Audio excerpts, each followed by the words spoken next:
Arriver à faire ta première pompe, franchement, c'est un très bel objectif. C'est le début d'une longue odyssée qui t'attend dans le sport. Mais franchement, je t'encourage à maintenir cet objectif, à ne pas lâcher et 100% satisfait ou remboursé. Si tu suis bien tout ce que je te dis dans cette vidéo, tu vas y arriver, c'est sûr. Donc la pompe, c'est vraiment un mouvement de base, une fondation dans tout ce qui est calisthénie et dans tout ce qui est mouvement au poids du corps. Si tu l'as fait bien, si tu l'as fait avec la bonne forme, en fait, tu vas vraiment développer la force, les muscles nécessaires parce que si jamais tu débutes de rien du tout, il y a beaucoup de muscles qui dorment encore, qui dorment depuis bien trop longtemps, mais qu'on va tout réveiller ensemble.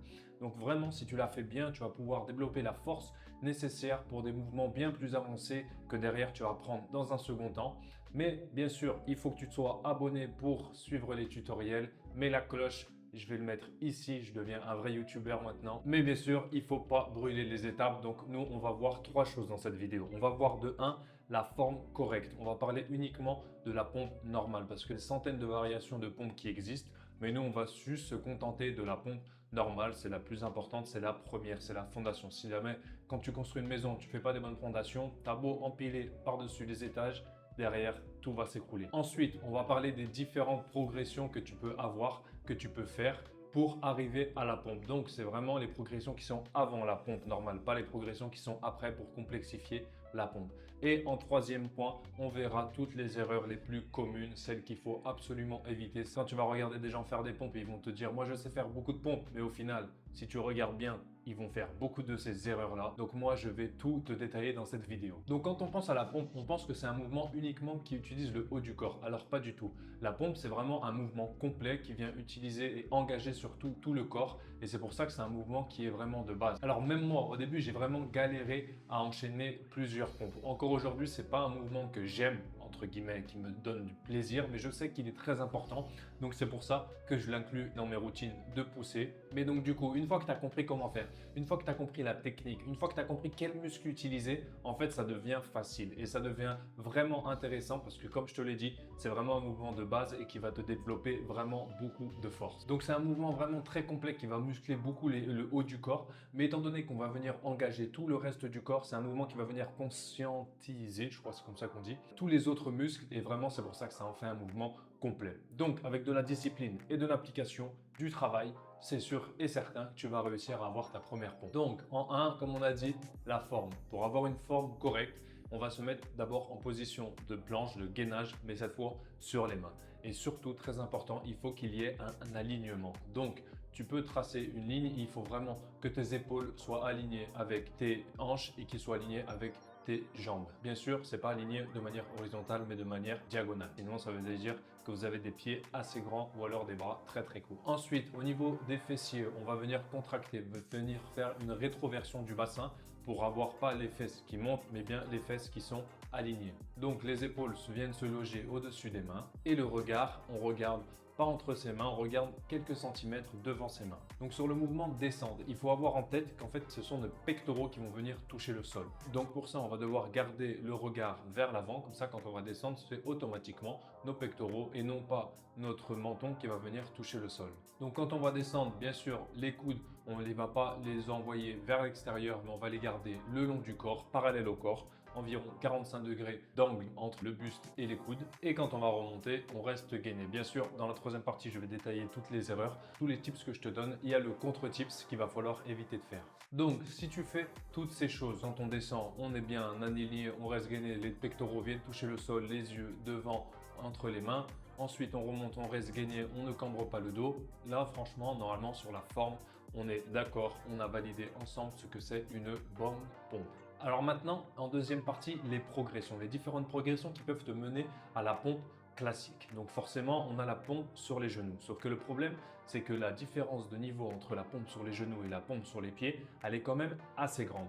Donc, quand on fait, je ne sais pas si tu as sûrement dû voir ça sur les réseaux ou même sur YouTube encore, pour complexifier une pompe, il y a beaucoup de gens qui soulèvent les jambes. Donc nous, pour simplifier la pompe, ce qu'on va faire, c'est qu'on va venir soulever les mains. Donc plusieurs types de progressions que tu peux faire. Tu peux commencer avec le mur, ensuite tu peux commencer avec un plan de travail d'une cuisine, ensuite une table de cuisine, ensuite tu peux faire ça sur un canapé, ensuite moins haut, tu peux faire sur une table de nuit, Ensuite, tu peux faire sur un bourret et enfin, tu arriveras sur le sol. Donc bien sûr, dans toutes les progressions et surtout sur les genoux, les principes sont les mêmes. On a juste les appuis qui sont sur les genoux au lieu des appuis qui sont sur les pieds. Mais on garde les fessiers contractés, on garde les épaules bien au-dessus des poignets et on regarde le regard vers l'avant. Quand on descend, on reste bien gainé les coudes le long du corps et quand on remonte, on reste gainé. Une fois qu'on a joué sur l'inclinaison, il y a quelque chose qui est très important, qui a été prouvé scientifiquement et qui est utilisé par tous les athlètes de haut niveau et que toi-même tu vas utiliser sur ce mouvement-là et sur les autres mouvements que tu vas apprendre en restant abonné sur ma chaîne, c'est d'utiliser la partie excentrique du mouvement, c'est-à-dire la partie négative. Parce que quand on fait un mouvement, n'importe quel mouvement, que ce soit une pompe, une traction, une dips, en fait on a la partie négative, donc la partie excentrique, la partie concentrique, c'est la partie positive et la partie isométrique, donc c'est quand on ne bouge pas. Donc franchement, ça a été prouvé, quand on vient travailler la partie négative, c'est pour ça qu'on entend souvent faire des négatives, on vient vraiment développer la force, développer la connexion neuronale qu'il faut pour que tes muscles s'habituent au mouvement. Et en enlevant la partie concentrique, la partie positive, en fait, on vient simplifier énormément. Parce que ton but, ce sera juste de retenir la descente. Donc dans le cas des pompes, je te conseille vraiment d'essayer de ralentir au maximum. Essaye de faire entre 4 et 8 secondes le temps de descendre, comme ça tu vas vraiment avoir le temps de comprendre le mouvement. Donc vraiment juste faire la partie négative, ça va vraiment te servir à comprendre comment tu dois faire, quel muscle tu dois utiliser pour derrière pousser et faire la partie concentrique du mouvement. Donc ça, faire des négatifs, c'est vraiment quelque chose que tu vas travailler séparément à faire tout ton travail de progression en gérant l'inclinaison différente de tes pompes. Moi, je te conseille, par exemple, tu peux commencer à faire des négatifs de la progression supérieure, mais ça, tu le fais après t'avoir échauffé ou en début d'entraînement parce que ce sera beaucoup plus dur. Donc, un nombre de répétitions que tu peux faire, c'est entre 3 et 6 répétitions de négatives et comme je t'ai dit, entre 4 et 8 secondes de temps de tempo. Enfin, en troisième partie, les erreurs les plus communes que beaucoup de gens font aujourd'hui quand vous allez en salle de sport, que vous allez sur des barres de calisthénie, vous allez voir beaucoup de ces erreurs. C'est des erreurs qui font partie aussi de temps en temps de la progression, donc il ne faut pas cracher dessus. Moi-même, j'ai fait encore des fois ces erreurs. C'est des erreurs qui peuvent venir avec la fatigue, c'est des erreurs qui dépendent aussi de l'objectif que vous avez par rapport aux pompes. Mais aujourd'hui, moi, je te conseille d'apprendre à faire une bonne pompe. Comme ça, derrière, tu auras conscience des erreurs que tu fais, mais au moins, tu sais comment faire une bonne pompe. Donc, la première erreur, ce sont les fesses trop hautes. Si on vient lever le bassin, en fait, on va venir mettre une tension supérieure sur les lombaires et à long terme, forcément, blessure. Donc, c'est pas ça qu'on cherche. Pour contrebalancer cet effet de fesses en haut, on va venir faire une rétroversion du bassin et contracter les fessiers. Parce que quand on a les fesses qui remontent, en fait, on vient aussi diminuer l'amplitude de la pompe. Et si on diminue l'amplitude, on l'aura en plus simple et donc on peut moins profiter de tout ce que nous offre comme potentiel la pompe. Donc une autre erreur, le gainage. Franchement, c'est très important de rester toujours gainé. Parce que si on coupe le gainage, en fait, on va perdre les bénéfices. Tu vas reposer tout le poids, toute l'exécution sur tes épaules, sur tes bras. Et en fait, c'est là où tu vas perdre vraiment plein de bénéfices que peut t'apporter la pompe. C'est comme quand toi, tu vas essayer de soulever un linge qui est mouillé. Donc, quand tu vas le soulever, il va tomber sur les deux côtés. Alors que quand tu vas soulever un bâton, ce sera bien plus simple. Donc, tu vas pouvoir le soulever et tout va venir d'une traite. Donc, pour faire la pompe, c'est la même. Si tu es gainé, quand tu vas pousser, tout va se soulever. Alors que si tu es courbé, si tu n'es pas gainé, déjà, ce ne sera pas beau à voir et ce ne sera pas très intéressant. Ensuite, une autre erreur, c'est la respiration. Ça ne se voit pas, mais ça s'entend. Donc, la respiration, si tu fais 10 pompes, ok, tu vas pouvoir rester en apnée. Mais nous, notre intérêt, c'est de faire des belles pompes, d'en faire potentiellement pendant 1 minute, d'en faire pendant 30 secondes. Donc, pour ça, sur la descente, on inspire et quand on remonte, quand on pousse, c'est là où on expire. Une autre erreur qui n'en est pas forcément une, c'est d'utiliser le momentum. Tout dépend de ce que tu vas vouloir faire parce que quand tu vas vouloir faire beaucoup de répétitions, d'en faire beaucoup en peu de temps, tu vas devoir les faire vite. Et quand tu les fais vite, en fait, tu utilises le momentum. C'est comme si ton corps était un ressort, tu montes, tu descends, tu montes, tu descends. Et donc, dans ces cas-là, tu utilises le momentum. Mais nous, on veut vraiment profiter de chaque pompe.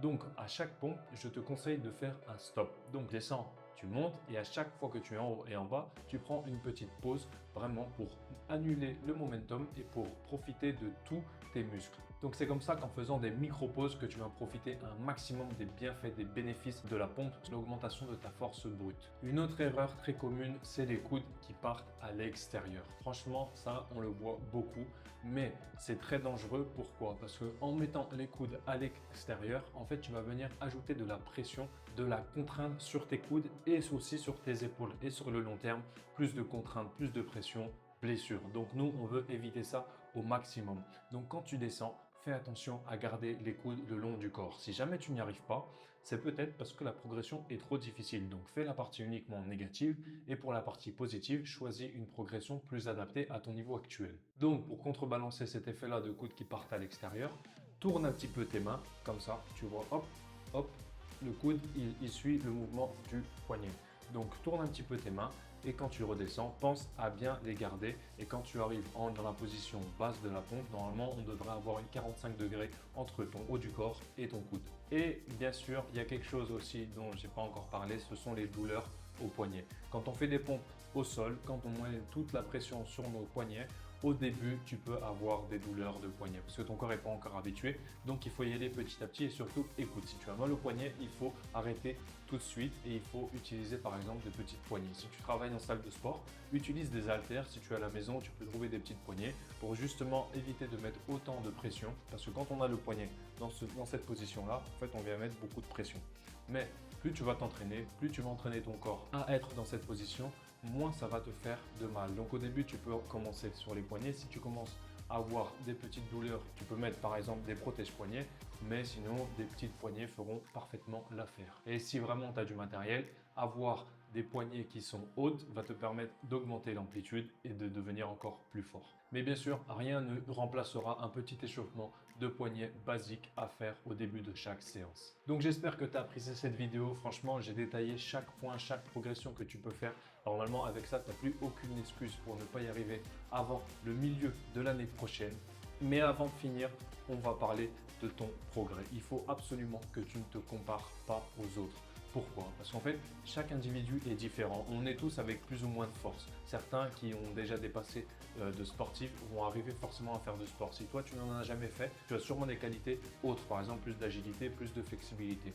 Donc, c'est normal, il ne faut pas que tu te compares. Et il ne faut pas avoir honte de ton niveau actuel. Il est bien plus intéressant de voir quelqu'un qui fait des jolies pompes sur les genoux que de voir quelqu'un qui fait n'importe quoi sur les pieds. Donc forcément, construire du muscle, arriver à faire des mouvements complexes, ça prend du temps. Mais il ne faut pas abandonner. Reste concentré sur tes progrès. Filme-toi comme ça, tu as bien conscience des choses que tu fais bien, des choses que tu fais pas bien. Et si tu lâches pas et si tu restes abonné, parce qu'avec la cloche, tu seras notifié de toutes mes vidéos. Donc ça te donnera de la motivation pour continuer à t'entraîner. Dans quelques mois, quelques semaines, tu pourras être fier de toi. Donc au niveau de nombre de séances par semaine, si tu débutes, tu peux commencer à travailler tous les jours. Mais il faut que ce soit vraiment si tu n'as pas de douleur. Si tu commences à avoir des petites courbatures, prends 2 jours, 1 jour de récup. Tu travailles tous les 2 jours par exemple. Et au niveau des répétitions, il faut arriver à faire entre 8 et 10 répétitions de la progression actuelle pour te dire ok, je la maîtrise, je vais commencer à faire la progression suivante. Comme je l'ai dit tout à l'heure, tu peux travailler conjointement avec ta progression actuelle à faire des négatifs de la progression plus dure.